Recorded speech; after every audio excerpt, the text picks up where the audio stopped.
Alright, I'm going to make a short unprofessional video. As you can see, I have the PTU unit out, and I have the new one sitting over there in the box from Ford, unfortunately.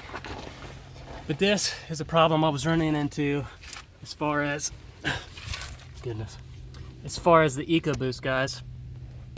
I've seen them done on YouTube without the turbos, obviously. What I ended up doing is disconnecting the oil return from the turbo and also the coolant line that runs to the turbo that uses the engine coolant. Disconnect that as well, because that actually hits the side cover of the cooler on the newer style PTUs. Along with the motor mount and all the necessary bolts to remove the PTU itself. Oh yes, and one more thing, I did loosen the rack and pinion bolts. That gave me enough clearance to drop it out. Of course, I have a jack supporting the engine and transmission while the motor mount is out.